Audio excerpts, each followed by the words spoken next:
Welcome to ampere. এম্পিয়াৰত আটাইকে পুনৰবাৰলৈ স্বাগতম জনাইছোঁ। চ' এতিয়া আমি তোমালোকৰ কমেণ্ট ছেকশ্যনৰ ওপৰত ডিপেণ্ড কৰি, তোমালোকৰ ডিমাণ্ডৰ ওপৰত আমি ডিপেণ্ড কৰি আমি প্ৰত্যেকটো চেপ্টাৰৰ পৰা ইম্পৰ্টেণ্ট ডেৰাইভেশ্যনখিনি আনিছোঁ বহুত ইজি মেথডত। অ'কে, চ' যিটো ৰেঅপ্লিক্স আছে, বহুত তোমালোকৰ কমেণ্ট দেখা পালোঁ যে ৰেঅপ্লিক্সখিনি পঢ়াব লাগে, ৰেঅপ্লিক্স পঢ়াব লাগে। গতিকে আমি ৰেঅপ্লিক্সৰ যিটো ইম্পৰ্টেণ্ট ডেৰাইভেশ্যনখিনি আমি এতিয়া আৰম্ভ কৰিব গৈ আছোঁ। চ' পলম নকৰাকৈ আমি আৰম্ভ কৰিব গৈছোঁ। যিটো আমাৰ প্ৰথমটো ডেৰিভেশ্যন সেইটো হৈছে কি স্পেৰিকেল ৰিফ্ৰেক্টিং চাৰ্ফেচ, মানে স্পেৰিকেল ৰিফ্ৰেক্টিং চাৰ্ফেচত যদি লাইট ইনচিডেণ্ট হয়, যদি অবজেক্ট এটা ৰাখোঁ, অবজেক্টটো ইনচিডেণ্ট হয়, তেতিয়াহ'লে সেই যিটো স্পেৰিকেল চাৰ্ফেচ হয়, এয়াৰ মিডিয়াম আৰু ডেন্সাৰ মিডিয়ামৰ যিটো ৰিফ্ৰেক্টিং ইণ্ডেক্সৰ লগত UV মানে অবজেক্ট ডিষ্টেঞ্চ, ইমেজ ডিষ্টেঞ্চ আৰু R এই আটাইবোৰৰ মাজত যিটো ফৰ্মুলা হয়, সেই ফৰ্মুলাটো, সেই এক্সপ্ৰেশ্যনটো কিন্তু পৰীক্ষাত তোমালোকৰ বহুত ইম্পৰ্টেণ্ট অহাৰ চান্স আছে। অলৰেডি ইতিমধ্যে এটা বছৰত আহিছিলে। গতিকে আমি চাব লাগে কি বেচিকেলি যে যিটো object distance, radius of curvature বা ৰিফ্ৰেক্টিভ ইণ্ডেক্স এইবোৰৰ মাজত যিটো এটা ৰিলেশ্যন থাকে, সেই ৰিলেশ্যনটো আমি চাব লাগিব। গতিকে প্ৰথমতে আমি অলপ ব্ৰিফলি চাই আছোঁ কি হৈ যায় স্পেৰিকেল ৰিফ্ৰেক্টিং চাৰ্ফেচটো হয় কি একচুৱেলি। অ'কে, স্পেৰিকেল ৰিফ্ৰেক্টিং চাৰ্ফেচটো একচুৱেলি বেলেগ একো নহয়। ছাপ'জ যদি এটা কি লৈছোঁ মই, এটা গ্লাছৰ এটা এনেকুৱা ৰেক্টেংগুলাৰ শ্বেপ এটা লৈছোঁ। ইয়াক যদি আমি কাটি দিওঁ, ছাপ'জ ইয়াক কি কৰিছোঁ, এনেকৈ কাটি দিছোঁ, কাটি দিলে কি হ'ব, এইটো এটা এনেকুৱা শ্বেপ লৈ ল'ব, নিশ্চয় এনেকুৱা শ্বেপ লৈ ল'ব। অ'কে, চ' এই যিটো শ্বেপ, সেই শ্বেপটো এতিয়া কি হ'ব, কনভেক্স শ্বেপ হৈ যাব। চ' এইটো এটা স্পেৰিকেল চাৰ্ফেচ হৈ যাব। চিমিলাৰলি এটা ৰেক্টেংগুলক যদি এনেকৈ কাটো, ভিতৰ ফালে যদি কাৰ্ভ কৰি কাটো, এইটো এটা কি হ'ব, স্পেৰিকেল ৰিফ্ৰেক্টিং চাৰ্ফেচে হৈ যাব। অ'কে, চ' এইটো হ'ব ইয়াৰ নিচিনাকৈ। অ'কে, আৰু এতিয়া আমাৰ বেচিকেলি ইয়াতে দুই ধৰণৰ ডেৰাইভেশ্যন আহে। এটা হৈছে কি, যদি আমি অবজেক্ট এটা কি কৰোঁ, ৰেয়াৰ মিডিয়ামত ৰাখোঁ, তেতিয়া ইমেজটো ডেন্সাৰ মিডিয়ামত হয়, তেতিয়া তাৰ কি ডেৰাইভেশ্যন আহে। আৰু এটা হৈছে কি, অবজেক্ট যদি ডেন্সাৰ মিডিয়ামত ৰাখোঁ, ইমেজটো ৰেয়াৰ মিডিয়ামত হয়, তাৰ কি ডেৰাইভেশ্যন হ'ব। বেচিকেলি আমাৰ অবজেক্টটো ৰেয়াৰ মিডিয়ামত ৰাখিম, ইমেজটো ডেন্সাৰ মিডিয়ামত আহিব, সেই ডেৰাইভেশ্যনটো ইম্পৰ্টেণ্ট হয়। তাৰ কাৰণে দুটা এটা আমি বেছিক বস্তু অলপ জানিব লাগিব, কনচিডাৰেশ্যন কৰিব লাগিব, যিটো নেকি তোমালোকৰ হেল্প ডাইৰেক্টলি হ'ব যেতিয়া আমি ডেৰাইভেশ্যনটো কৰিম। অ'কে, চ' প্ৰথমটো যিটো কনচিডাৰ সেইটো কৰিব লাগিব, যিটো স্পেৰিকেল চাৰ্ফেচ থাকে, সেই চাৰ্ফেচটো কি হ'ব লাগিব, এটা ডাঙৰ স্ফেয়াৰৰ পাৰ্ট হ'ব লাগিব। মানে স্ফেয়াৰৰ যিটো কাৰ্ভ, সেইটো বহুত ডাঙৰ। ইয়াততো দেখাইছোঁ কাৰ্ভ দেখা গৈ আছে চাৰ্কল, বাট একচুৱেলি কি হয়, বহুত ডাঙৰ কাৰ্ভ, মানে একচুৱেলি তাৰ কাৰ্ভটো একদম মানে ষ্ট্ৰেট লাইন টাইপ হ'ব লাগে। চ' এইটো এটা হৈছে প্ৰথম কনচিডাৰেশ্যন। আৰু দ্বিতীয় কনচিডাৰেশ্যনটো হৈছে কি, এংগলৰ কনচিডাৰেশ্যন। এংগলৰ কনচিডাৰেশ্যন মানে কি, ইয়াত যিবোৰ এংগল হ'ব, সেই আটাইবোৰ এংগল কি হ'ব, বহুত সৰু স্মল এংগল। আৰু আমি জানো স্মল এংগল যদি হয়, স্মল এংগল এপ্ৰক্সিমেশ্যনৰ আমি কি ক'ব পাৰোঁ, যদি চাইন থিটা হৈ যায়, তেতিয়া তাক কি লিখিব পাৰোঁ, যদি ইয়াত চাইন থিটা হৈ যায়, যদি এংগলটো যদি কি হয়, স্মল এংগল হৈ যায়, এংগল স্মল, তেতিয়া আমি চাইন থিটা ইকুইভেলেণ্ট কি ক'ব পাৰোঁ, টেন থিটা ক'ব পাৰোঁ, আৰু ইকুইভেলেণ্ট কি ক'ব পাৰোঁ, থিটা বুলি ক'ব পাৰোঁ। অ'কে, চ' এই দুটা বস্তু আমি মনত ৰাখিব লাগিব। এটা হৈছে কি, এংগলবোৰ বহুত সৰু হয়, আৰু সৰু হ'লে চাইন থিটাৰ জেগাত আমি টেন থিটা লিখিব পাৰোঁ, আৰু টেন থিটাৰ জেগাত কি কৰিব পাৰোঁ, আমি থিটা লিখিব পাৰোঁ। আৰু ছেকেণ্ড হৈছে কি, ইয়াত যিটো কাৰ্ভ হয়, সেই কাৰ্ভটো এটা ডাঙৰ স্ফিয়াৰৰ পাৰ্ট হয়, আৰু দেখাত যদিও কাৰ্ভ লাগে, বাট এইটো অলমষ্ট ষ্ট্ৰেট লাইন টাইপৰ হয়। চ' এই দুটা আমি কনচিডাৰেশ্যন মনত ৰাখি পেলাই আমি আমাৰ ডেৰাইভেশ্যনটো কৰিম। চ' প্ৰথমটো ডেৰাইভেশ্যনটো হৈছে কি, refraction from rarer to denser medium. মানে যদি আমি লাইট ৰেয়াৰাৰ মিডিয়ামত ৰাখোঁ, ইমেজটো যদি ডেন্সাৰ মিডিয়ামত হয়, তেতিয়া তাৰ ফৰ্মুলাটো কি হ'ব। চ' মন কৰিবা, আৰু এটা কনচিডাৰেশ্যন কি, যে ইয়াত অবজেক্টটো এটা পইণ্ট অবজেক্ট ধৰা হয়। মানে অলৰেডি তোমালোকে মিৰৰত পঢ়িছা যে অবজেক্টবোৰ এটা ৰেৰে বুজোৱা হয়, বাট ইয়াত যিটো অবজেক্ট হ'ব, সেইটো এটা পইণ্ট অবজেক্ট হ'ব, মানে বহুত বিন্দু পৰিমাণৰ অবজেক্ট হ'ব। অ'কে, আচ্ছা, তো মন কৰিবা, তাৰ আগত আমি এই যিটো স্ফেয়াৰ আছে, সেই স্ফেয়াৰৰ কিছু পাৰ্টছৰ নামটো আমি মেনশ্যন কৰি দিওঁ। চ' চোৱা, ইয়াত ক্লিয়াৰলি দেখা পাইছা, এইটো হৈছে কি ৰেয়াৰাৰ মিডিয়াম, আৰু এইটো হৈছে কি ডেন্সাৰ মিডিয়াম। এইটো হৈছে কি ৰেয়াৰাৰ মিডিয়াম, আৰু এইটো হৈছে কি ডেন্সাৰ মিডিয়াম। মানে এইটো পাতল মাধ্যম, এইটো হৈছে কি ঘন মাধ্যম। অ'কে, চ' এই যিটো কনভেক্স কাৰ্ভ আছে, সেই কাৰ্ভটো নিশ্চয় এটা কি হ'ব, এটা স্ফেয়াৰৰে পাৰ্ট হয়, আৰু সেই স্ফেয়াৰটোৰ যিটো চেণ্টাৰ হ'ব, সেই চেণ্টাৰটো কোৱা হ'ব কি চেণ্টাৰ অফ কাৰ্ভেচাৰ বুলি কোৱা হ'ব। অ'কে, আৰু এই যিটো কনভেক্স কাৰ্ভ আছে, সেই কাৰ্ভটো যিটো মিড পইণ্ট, সেইটো কি বুলি কোৱা হ'ব, পোল বুলি কোৱা হ'ব কি বুলি কোৱা হ'ব পোল বুলি কোৱা হ'ব বাছ এই দুটামান বস্তু আমি মনত ৰাখিব লাগিব অ'কে এতিয়া তোমালোকে জানা যিটো পিৰ পৰা চিলৈ ডিষ্টেঞ্চ হয় তাক কি বুলি কোৱা হয় আৰ ৰেডিয়াছ অফ কাৰ্ভেচাৰ বুলি কোৱা হয় ঠিক আছে এইটো মই লিখি দিলোঁ অ'কে এতিয়া ধৰি লৈছোঁ কি যে এই ইয়াত এটা পইণ্ট লৈছোঁ ঠিক আছে এই পইণ্টটোত অবজেক্ট ৰাখিছোঁ এতিয়া আমি জানো ইমেজ কেতিয়া ফৰ্ম হ'ব যে নেকি অবজেক্টৰ পৰা আমি মিনিমাম দুটা ৰে ল'ব লাগিব আৰু দুটা ৰে ৰিফ্ৰেকশ্যন হোৱাৰ পিছত যিটো পইণ্টত কটাকটি কৰিব সেই পইণ্টটোতে কি হ'ব একচুৱেলি ইমেজ গঠন হ'ব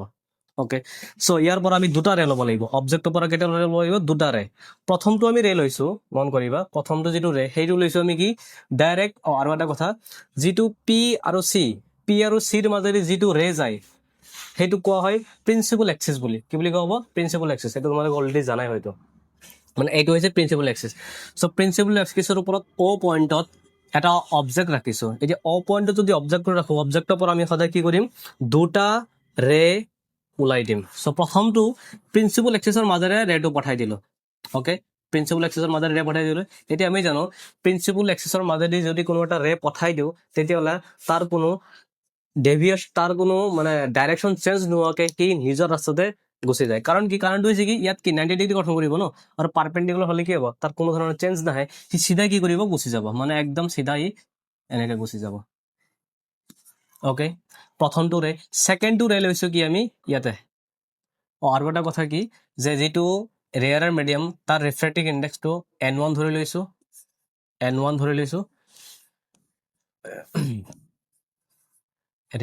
ৰিফ্ৰেক্টিভ ইণ্ডেক্সটো N1 আৰু যিটো ডেন্সাৰ মিডিয়াম তাৰ ৰিফ্ৰেক্টিভ ইণ্ডেক্সটো কি হ'ব N2 হ'ব অ'কে চ' এতিয়া প্ৰথমটো ৰে ল'লোঁ প্ৰথমটো ৰে ডেভিয়েট নোহোৱাকৈ চেঞ্জ নোহোৱাকৈ ডাইৰেক্ট ৰিফ্ৰেকশ্যন হৈ ষ্ট্ৰেট লাইন গুচি গ'ল ছেকেণ্ডটো ৰে ল'ম কি আমি স্পেৰিকেল কাৰ্ভটোত পেলাই দিছোঁ অ'কে চ' এইটো হৈছে কি স্পেৰিকেল কাৰ্ভত পেলাই দিছোঁ এতিয়া যেতিয়া স্পেৰিকেল কাৰ্ভত টাচ হ'ব তেতিয়া কি হ'ব মিডিয়াম চেঞ্জ হৈ গ'ল আৰু মিডিয়াম চেঞ্জ হ'লে কি হয় ৰিফ্ৰেকশ্যন হয় আৰু ৰিফ্ৰেকশ্যন হ'লে কি হ'ব তাৰ নিজৰ ৰাস্তাটো চেঞ্জ কৰিব আৰু কেনেকৈ কৰিব যদি ৰেয়াৰ মিডিয়ামৰ পৰা ডেন্সাৰ মিডিয়ামলৈ লাইট যায় তেতিয়াহ'লে কি হ'ব টুৱাৰ্ডছ দ্য নৰ্মেল হয় চ' আমি এটা নৰ্মেল ড্ৰ কৰিব লাগিব আৰু নৰ্মেলটো মানে কি চিৰ ডাইৰেকশ্যনত এইটো হৈছে কি নৰ্মেল অ'কে এতিয়া কি হ'ব লাগিব এই ৰেটো ৰিফ্ৰেকশ্যন হৈ যাব লাগিছিল চিধা কিন্তু যিহেতু ৰেয়াৰটো ডেন্সাৰ হৈছে গতিকে ই টুৱাৰ্ডছ দ্য নৰ্মেল মানে অলপ বেণ্ড হৈ পেলাই আহি পেলাই কি হ'ব ইয়াত মেট কৰিব আৰু ইয়াতে কি হ'ব ইমেজটো গঠন হ'ব ঠিক আছে আচ্ছা ইমেজ গঠন হ'ব এতিয়া দুটা এটা কনচিডাৰেশ্যন আছে কি ছাপ'জ পিৰ পৰা অ'লৈ যিটো ডিষ্টেঞ্চ সেইটো কি হ'ব অবজেক্ট ডিষ্টেঞ্চ হ'ব অ'কে অবজেক্ট ডিষ্টেঞ্চ হৈ গ'ল এতিয়া পিৰ পৰা ইমেজ যিমানখিনি দূৰত হৈছে সেইটো কি বুলি কোৱা হ'ব ইমেজ ডিষ্টেঞ্চ বুলি কোৱা হ'ব আৰু ইমেজ ডিষ্টেঞ্চ মানে হৈছে কি ভি অ'কে আৰু এইখিনি হৈছে কি আৰ এতিয়া চোৱা বাছ ঠিক আছে চ' নেক্সট এতিয়া আমি কি কৰিব লাগিব স্নেলছৰ পৰা ষ্টাৰ্ট কৰিব লাগিব স্নেলছ লটো কি আছিলে মনত পেলোৱাচোন স্নেলছ ল যদি আমি এইটো পইণ্টত স্নেলছ ল এপ্লাই কৰোঁ আচ্ছা এই এংগলটো কি হ'ব নৰ্মেল আৰু ইনচিডেণ্ট এংগলৰ মাজত যিটো এংগল সেইটো হ'ব কি আই এংগল অফ ইনচিডেণ্ট আৰু নৰ্মেল আৰু ৰিফ্ৰেক্টেড ৰেৰ মাজত যিটো এংগল অফ সেইটো হৈছে কি আৰ ৰিফ্ৰেক্টেড এংগল আৰু এই এংগলটোক মই আলফা নাম দিছোঁ এই এংগলটোক কি নাম দিছোঁ বিটা নাম দিছোঁ আৰু এইটোক নাম দিছোঁ কি গামা অ'কে চ' এই পইণ্টটোত যদি স্নেলছ ল এপ্লাই কৰোঁ কৰিলে কি হ'ব N1 refractive index sin I is equal to N2 sin R okay এতিয়া যিহেতু অলৰেডি কৈছোঁ ইয়াত স্মল এংগল হয় এংগলবোৰ বহুত সৰু হয় ফৰ স্মল এংগলৰ কাৰণে কি হ'ব চাইন থিটাক কি লিখিব পাৰোঁ চাইন থিটা ইকুৱেল টু থিটা হৈ যায় ন গতিকে ইয়াত চাইন আই আছে চ' চাইন আই ইজিকেল কি হৈ যাব আই হৈ যাব so' NI is equal to N2 sine আৰক কি লিখিব পাৰোঁ আৰ লিখিব পাৰোঁ ঠিক আছে এতিয়া নেক্সটত চোৱা এটা ট্ৰাইংগুলাৰ প্ৰপাৰ্টি আমি জানো যে কি ছাপ'জ ট্ৰাইংগুলাৰ কেইটা থাকে তিনিটা এংগল থাকে ন অ'কে চ' যদি দুটা ইণ্টেৰিয়ৰ এংগল এড কৰা হয় চ' থাৰ্ড এংগলটোৰ যিটো এক্সটেৰিয়ৰ এংগল হয় তাৰ ইকুৱেল হয় মানে যদি এইটো এক্স ধৰা হয় এইটো ৱাই ধৰা হয় এক্স আৰু ৱাই এড কৰিলে কি পাম আমি জেড এংগল এটা পাম মানে দুটাই ইণ্টেৰিয়ৰ এংগল এড কৰিলে যিটো অপজিট এংগল থাকে সেই অপজিট এংগলৰ এক্সটেৰিয়ৰ এংগলৰ সমান হয় মানে কি Z equal to X plus Y হৈ যায় ঠিক আছে সো এই বস্তুটো আমি এপ্লাই কৰিম ইয়াতে ওকে সো চোৱা প্ৰথমতে আমি কোনটো ট্ৰায়াঙ্গলত এপ্লাই কৰিম প্ৰথমতে ট্ৰায়াঙ্গল আৰু এটা কথা এই এটা নাম দিছো এম পইণ্টৰ পৰা এটা ষ্ট্ৰেট লাইন ড্ৰ কৰিছো আৰু এই পইণ্টৰ নাম দিছো কি সাপোজ এন ওকে সো ইয়াতে চোৱা কি হৈ আছে এটা ট্ৰায়াঙ্গল সেইটো হৈছে কি এম অ চি এইটো এম অ চি এই ট্ৰায়াঙ্গলৰ পৰা চাবা এই আলফা আৰু গামা এইটো হৈছে কি দুটা ইণ্টেৰিয়ৰ এংগল আৰু এইটো হৈছে কি থাৰ্ড এংগলৰ এক্সটেৰিয়ৰ এংগল মানে যেটো আই হয় সেই আইটো একচুয়ালি কি হৈ যায় গামা সরি আলফা প্লাস গামার ইকুয়াল হৈ যায় মানে আলফা প্লাস গামার ইকুয়াল হৈ যায় ঠিক আছে নেক্সট ট্রায়াঙ্গলটো চোৱা সেইটো হৈছে কি এম আই সি মানে এইটো এম আই সি এই ট্ৰায়াঙ্গলৰ যেটো গামা এন্ড বিটা আছে সেইটো হৈছে কি ইন্টেৰিয়ৰ এংগল আৰু থাৰ্ড এংগলৰ যেটো এক্সটেৰিয়ৰ সেইটো হৈছে কি গামা মানে কি লিখিব পাৰো যে গামা ইজ ইকুয়াল টু কি হয় আল আৰ প্লাস কি হব বিটা হৈ যাব গতি ইয়াৰ পৰা আৰ ইজ ইকুয়াল টু কিমান হৈ যাব ইয়াৰ পৰা যদি আৰ ইজ ইকুয়াল টু ওলাও আৰ ইজ ইকুয়াল টু হৈ যাব তোমাৰ গামা থাকি যাব আৰু বিটাটো লেফটত ললে মাইনাস আহি যাব মানে gamma minus beta okay important gamma আর ইজ ইকুয়াল টু কি হৈ যাব গামা মাইনাস বিটা ঠিক আছে সো এইটো হৈছে আই এর ভ্যালু আৰু এইটো হৈছে কি আৰ এৰ ভ্যালু সো আই এৰ ভ্যালু আৰু আৰ এৰ ভ্যালু আমি কি কৰিম এই যেটো ইকুয়েশন আছে এই ইকুয়েশনটো সাপোজ নাম দিছিলো 1 সেই ইকুয়েশন 1ত আমি আই এর ভ্যালু বহাই দিম সো যদি বহাই দিও তেতিয়া কি হ'ব চোৱা এন আই আই মানে কি alpha plus gamma so alpha plus gamma হৈ গল ইজ ইকুয়াল টু n2 আর এর ভ্যালুটো কি হৈছে গামা মাইনাস বিটা ঠিক আছে এতিয়া আমি অলরেডি পড়িছো যে যদি স্মল এঙ্গল হয় তেতিয়া হলে কি লিখিব পাৰো আমি স্মল এঙ্গল হলে কি লিখিব পাৰো চোৱাচোন 10 আলফাক আমি কি লিখিব পাৰো আলফা লিখিব পাৰো যদি 10 আলফাক আলফা লিখিব পাৰো সিমিলাৰলি আলফাক তুমি আকৌ 10 আলফা লিখিব পাৰো ন গতিকে আমি ইয়াত কি লিখিম এই আলফাৰ জায়গাত যত যত মানে এঙ্গল আছে তাত আমি tan থিটা লিখি দিম so n1 10 alpha plus 10 gamma is equal to n2 10 gamma minus 10 beta কিয় কৰিছো কাৰণ আমি কি কৰিব সৰু স্মল এংগল হলে আমি tan থিটাৰ জায়গাত থিটা লিখিব পাৰো থিটাৰ জায়গাত tan থিটা লিখিব পাৰিম গতিকে আলফাৰ ঠাইত আমি tan আলফা লিখিব পাৰো এনেকে বাকিবোৰ কৰিছো ঠিক আছে এতিয়া মন কৰা ইয়াতে যে tan আলফাৰ ভ্যালু হ'ব tan আলফা ভ্যালুটো কিমান হ'ব আমি জানো কি tan থিটা মানে কি পারপেন্ডিকুলার বাই বেস হয় সো আলফা কোনটো হয় এইটো so triangle M O N মন কৰিবা এম ও এন ইয়াতে আলফা এঙ্গলটো আছে সো এই ৰাইট এঙ্গল ট্ৰায়াঙ্গলৰ পৰা যদি tan থিটা ওলাও tan থিটা মানে কি পারপেন্ডিকুলার বাই বেস পারপেন্ডিকুলার মানে কি এম এন বেস মানে কি এন ও সো কি লিখিব পাৰো এম এন তলত কি থাকিব এন ও হৈ গল প্লাস 10 গামা মানে কি কোনটো এঙ্গলৰ পৰা হ'ব এম এন সি এইটো ৰাইট এঙ্গল ট্ৰায়াঙ্গলৰ পৰা এই এঙ্গল ট্ৰায়াঙ্গলৰ পৰা যদি 10 গামা হলো গামা মানে কি 10 মানে কি পারপেন্ডিকুলার আপন বেস মানে কি এম এন বাই বেস মানে কি হ'ব এন সি হৈ গল সেম থিংস তাতো কৰিম n2 10 গামা মানে কি অলরেডি ওলাইছো 10 গামা মানে কি পারপেন্ডিকুলার বাই বেস পারপেন্ডিকুলার মানে হৈছে কি এম এন আৰু বেস হৈছে কি এন সি মাইনাস সৰি ইয়াত মাইনাস আছিল মাইনাস 10 বিটা মানে কি চোৱা এম এন আই এইটোৰ পৰা এই ৰাইট এঙ্গল ট্ৰায়াঙ্গলৰ পারপেন্ডিকুলার কোনটো হয় এম এন হয় বেস কোনটো হয় এন আই হয় সো কি লিখিম পারপেন্ডিকুলার আপন বেস এম এন বাই বেস মানে হৈছে কি এন আই ওকে এতিয়া চোৱা প্ৰত্যেকটো টাৰ্মৰ ওপৰত কি আছে M N so M N আমি কমন ওলাই দিম ওলাই পেলাই কি কৰিম আমি দুইফালে ক্যান্সেল কৰি দিম মানে এম এন ক্যান্সেল হৈ যাব যাই পেলাই থাকিব কি 1 বাই এন ও 1 বাই এন সি ইয়াত কি থাকিব 1 বাই এন সি 1 বাই এন আই এতিয়া আমি যদি কি কৰো ইয়াৰ ভ্যালুবোৰ বহাই দিও কেনেকে বহাই দিম চোৱা n1 ৰাখি দিলো ইয়াত কি থাকিব 1 বাই এটা মন কৰিবা যিহেতু অলৰেডি কোৱা হৈছে যে সেই স্পেৰিকেল কাৰ্ভটো এটা বহুত ডাঙৰ স্ফিয়াৰৰ এটা পাৰ্ট হয়, গতিকে যদিও কাৰ্ভ দেখা গৈ আছে বাট এইটো একচুৱেলি ষ্ট্ৰেট লাইন টাইপৰ হয়, আৰু যদি ষ্ট্ৰেট লাইন টাইপৰ হয় তেতিয়াহ'লে এই পি আৰু এনৰ মাজত সিমান এটা গেপ নাথাকে। চোৱাচোন, যদি ষ্ট্ৰেট লাইন হয় ন তেতিয়া পি আৰু এনৰ মাজত গেপ নাথাকে। চ' য'ত আমি এন আছে তাত পি বহাই দিব পাৰিম। য'ত এন আছে তাতে পি বহাই দিম। চোৱা, চ' এনৰ জেগাত অনলি কি চবৰ জেগাতে পি বহাই দিম, গতিকে 1 বাই এইটো এনো আছে, চ' কি বহাই দিম, পিও বহাই দিম, প্লাছ ওপৰত 1 বাই এন চি আছে, তেতিয়া কি হ'ব, পি চি হৈ যাব। অ'কে, এন টু আছে ইয়াতে, চোৱা 1 বাই এন চি আছে, চ' কি হ'ব, পি চি, আৰু ইয়াতে কি হ'ব 1 বাই এন আই আছে, পি আই হৈ যাব। ঠিক আছে, এতিয়া হৈ গৈছে আমাৰ অলমষ্ট।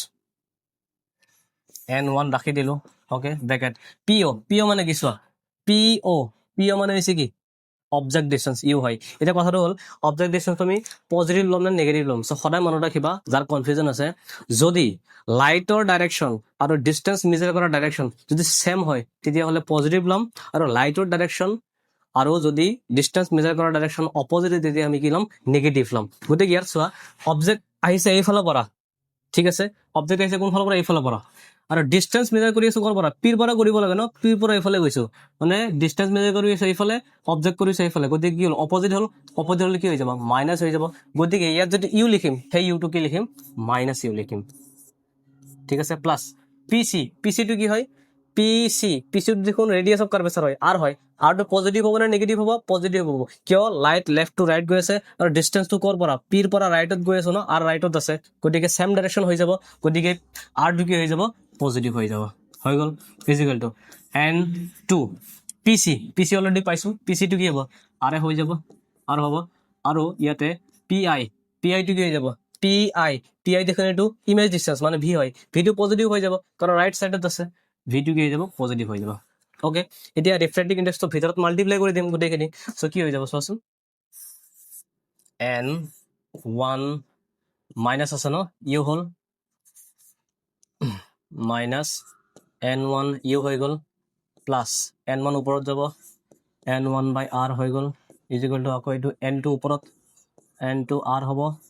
আৰু মাইনাছ আছে ইয়াত কি হ'ব, N2 ভি হৈ গ'ল। এতিয়া ইউ ভি থকা টাৰ্মখিনি লেফ্টত আনিম, বাকীখিনি ৰাইটত লৈ যাম। চ' ইউ ভি থকা টাৰ্ম কি আছে চোৱা, ইউ আছে অলৰেডি আছে, এইটো ৰাখি দিলোঁ, মাইনাছ N1 আছে, ইউ আছে। এতিয়া চোৱা, ভি থকা টাৰ্ম কোনটো আছে, এইটো N2 বাই ভি, এইটো মাইনাছত আছে, এইফালে কি হ'ব, প্লাছত, মানে কি প্লাছ N2 ভি। অ'কে, এতিয়া আৰ চোৱা, মই ডাইৰেক্ট লিখি দিছোঁ এটা বস্তু, ইয়াতে কি আছে, এই N1 টো ৰাইটত লৈ গ'লে কি হৈ যাব, মাইনাছ হৈ যাব ন, যদি মাইনাছ হৈ যায় মানে কি N2 R minus N1 R. চ' যদি আমি এলচিএম লওঁ, এলচিএম ল'লে কি লিখিব পাৰোঁ, এইটোতো লেফ্টতে আছে অলৰেডি, চ' এলচিএম ল'লে N2 হৈ যাব, আৰু এইটো যিটো মাইনাছত যাব সেইফালে গ'লে, চ' ইয়াত কি লিখিব পাৰোঁ,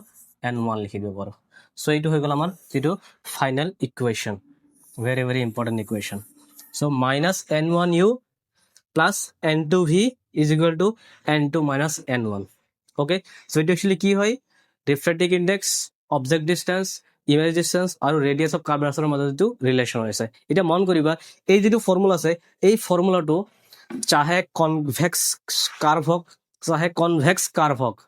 দুইটাৰ কাৰণে এপ্লিকেবল, বাট কণ্ডিশ্যনটো হ'ব লাগিব কি, অবজেক্টটো সদায় ৰেয়াৰাৰ মিডিয়ামত থাকিব লাগিব। ৰেয়াৰাৰ মিডিয়ামত অবজেক্ট থাকিলে এইটো ফৰ্মুলা সদায় এপ্লিকেবল হৈ যায়। ঠিক আছে, চ' ফৰ্মুলাটো ডাইৰেক্ট মনত ৰাখি দিয়া, মাইনাছ এন, প্ৰথমতে কি আছে N1, তলত কি আছে object distance U, plus N2 তলত ভি, আৰু ৰাইটত কি আছে N2 মাইনাছ N1, এনেকৈ মনত ৰাখা। ইয়াত 1 2 আছে ন, 1 আছে 2 আছে, বাট ইয়াত চেঞ্জ কৰি দিবা, 2 1 দি দিবা, ইয়াত আছে ইউ, ইয়াত আছে ভি, তলত আছে আৰ। অ'কে, আচ্ছা, এইটো হৈ গ'ল তোমালোকৰ ডেৰিভেশ্যনটো। অ'কে, জাষ্ট আকৌ মই কুইকলি কৈছোঁ কেনেকৈ কৰিবা, জাষ্ট এই ডায়েগ্ৰামটো ভালকৈ ড্ৰ কৰিবা, এইটো পইণ্টত স্নেলছ ল এপ্লাই কৰিবা, স্মল এংগুল এপ্ৰক্সিমেশ্যনৰ পৰা কি কৰিবা, চাইনৰ জেগাত আই লিখিবা। এতিয়া আই, এই ট্ৰাইংগুলৰ পৰা কি কৰিবা, আই ওলাই ল'বা, আৰ ওলাই ল'বা, লৈ পেলাই যেনেকৈ চাইন থিতাক থিতা লিখিছিলা, এগেইন থিতাক আকৌ কি লিখিবা, টেন থিতা লিখিবা। চ' টেন থিতা লিখিলা, লিখাৰ পিছত জাষ্ট চিম্পল জেমেট্ৰি আছে, প্লাছ মাইনাছ অলপ সাৱধানে কৰিবা, ধুনীয়াকৈ এনচাৰটো ওলাই যাব। Okay, so' very very important হয় এইটো পৰীক্ষাৰ কাৰণে। অ'কে, এতিয়া যদিও তোমালোকৰ reflection from denser to rarer medium কিমান ইম্পৰ্টেণ্ট নহয়, তথাপিও মই ডাইৰেক্টলি কৈ দিছোঁ যে কি হ'ব, আগৰ ফৰ্মুলাটোৰ জৰিয়তে হেল্প লৈ তোমালোকে এইটো কৰিব পাৰিবা। কেনেকৈ? আগৰ নিচিনা ইয়াত কি কৰিবা, ইয়াত চি হ'ব, ইমেজটো ইয়াত হ'ব, ইউ ভি চি সেইবোৰ যিমান আছে দি ল'বা। দিয়াৰ পিছত যিটো ফাইনেল ইকুৱেশ্যন হ'ব সেইটো মই ডাইৰেক্ট লিখি দিছোঁ। আগৰ ইকুৱেশ্যনটো কি আছিলে মনত পেলোৱাচোন। আগৰ ইকুৱেশ্যনটো আছিলে minus N Y U plus N two V is equal to, ইয়াতে n1 n2 আছে, গতিকে ইয়াত কি হ'ব n2 মাইনাছ n1 তলত কি আছিলে r আছিলে। এইটো আছিলে ক'ত, য'ত নেকি ৰেয়াৰাৰ টু ডেন্সাৰ যায়। চ' সেই ফৰ্মুলাটোতেই ডেন্সাৰ টু ৰেয়াৰাৰ হ'লে কি হ'ব, জাষ্ট n1 ৰ জেগাত n2 দি দিবা। মানে কি এই নতুন ফৰ্মুলাটো কি হৈ যাব, মাইনাছ n2, n1 ৰ জেগাত n2, ইউ থাকি যাব, প্লাছ n2 ৰ জেগাত n1 ভি, আৰু ইয়াতে কি হ'ব n2 ৰ জেগাত n1 মাইনাছ 1 ৰ জেগাত n2 বাই কি হৈ যাব r। এইটো হৈ যাব কাৰ কাৰণে, যদি অবজেক্টটো আমি কি ডেন্সাৰ মিডিয়ামত ৰাখোঁ, ইমেজটো ক'ত হয়, যদি ৰেয়াৰাৰ মিডিয়ামত ইমেজটো হয়। ঠিক আছে। চ' ভিডিঅ'টো কেনেকৈ লাগিছে নিশ্চয় ভাবিছোঁ তোমালোকে, আশা কৰিছোঁ বুজি পাইছা। আৰু কিবা যদি ডাউট থাকে নিশ্চয় তোমালোকে কমেণ্ট ছেকশ্যনত জনাবা। আৰু এই ডেৰাইভেশ্যনৰ যিটো এক্সাম লিখিব পৰাকৈ একদম যিটো নোটছ আছে, যদি সেইটো তোমালোকক লাগে, তোমালোকক ডেছক্ৰিপশ্যনত টেলিগ্ৰামৰ লিংক দিয়া হ'ব, তাতে তোমালোকে জইন কৰিবা। ইয়াৰ নোটছ এক্সামত লিখিব পৰা ধৰণেই নোটছ আমি টেলিগ্ৰামত প্ৰভাইড কৰিম। ঠিক আছে, থেংক ইউ।